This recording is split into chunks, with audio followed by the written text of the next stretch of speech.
In the year 2016, 330 million people were affected by drought. More than 76 million people were hit by drinking water scarcity. More than 50 lakh farmers are hit by drought and are unable to cultivate their lands. Rivers of India are dying. Studies show that 30% of Kaveri has dried up. 50% of Uttarakhand rivers have dried up. Godavari has dried up for the first time in 2016. We need to bring our rivers back to life. We need to plant trees on 1 kilometer on either side of the rivers. We have assumed that in India, 60% of the lands in the floodplains are privately owned farmlands and 40% belong to the government. So what's a floodplain? The floodplain of a river are the areas on either side of the river that become part of the extended river bed when floods occur.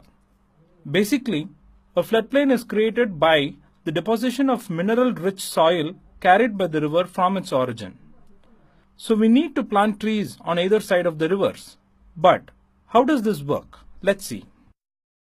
Clouds that are formed by the evaporation of water in the sea travels across land. These clouds come down as rain only when they become heavier. Only trees can make the clouds heavier because they transpire or emit water vapor. In simple terms, this is called sweating of the trees. This water vapor carries small organic particles from the trees, and when it reaches the clouds, this is called seeding of the clouds. This is a commonly understood phenomena to prove why trees are important to bring rain on land. It has been observed by various forestry experts that even a landmass of 1 square kilometer with forest cover can seed and harvest the clouds for rain. Now, when we plant trees over 1 kilometer on either side of the river, we are bringing the rain to the rivers and thus bringing our rivers back to life. To make this happen, we propose to plant a dense forest in government-owned lands along the river floodplain areas and plant horticulture fruit tree crops in lands privately owned by farmers. We need the government to make a policy to support this initiative. But if the government has to take up this initiative, the following aspects are compulsory preconditions for the project to see measurable results. Number 1. Saturation model. For any work on the river to have the desired effect, it has to be implemented on the entire length of a river.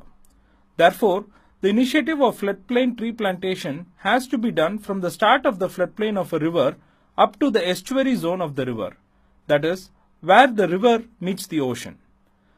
Farmers in the target area of 1 kilometer in the floodplain area are eligible for subsidies irrespective of the size of the area of land they hold.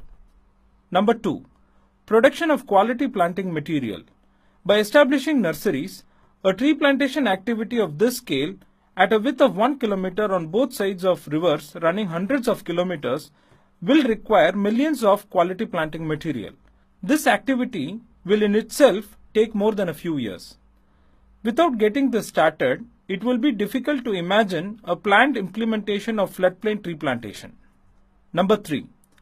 Declaration of floodplains to be a chemical-free zone.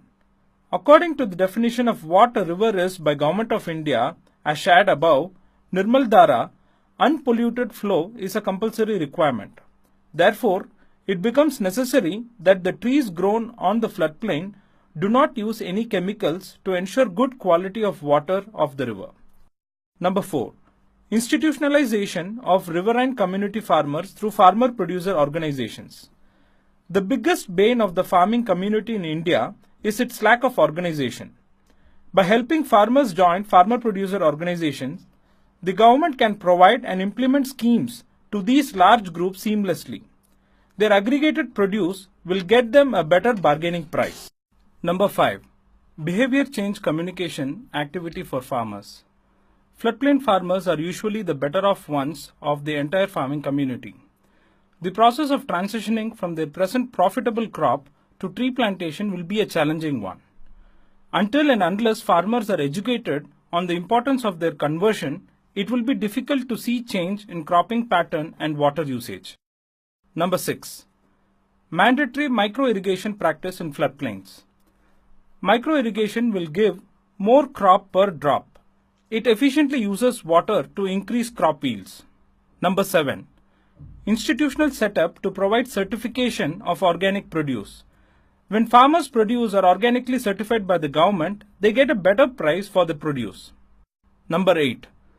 Branding and marketing of graded produce and value-added produce. The government should develop clear branding and marketing strategies for the fruits and the processed products that come from them. Number 9.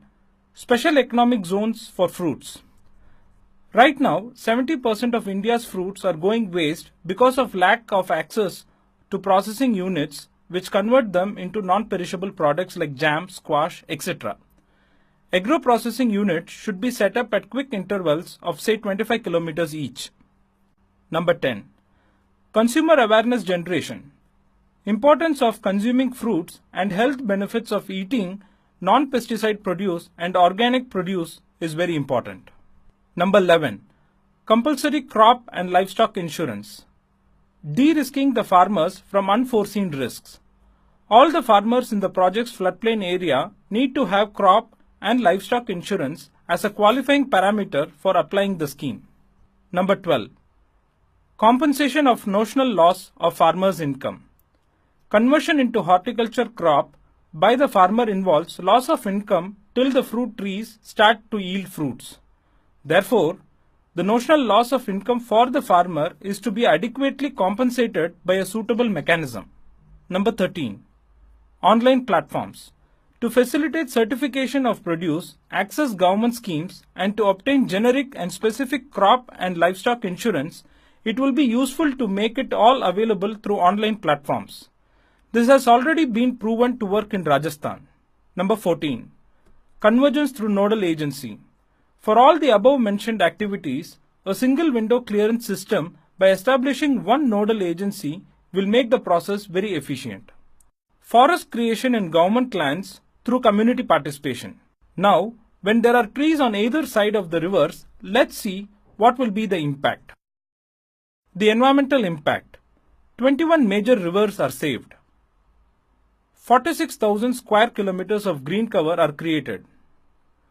140 million tons of carbon dioxide is absorbed every year, which is amounting to 6% of the national target.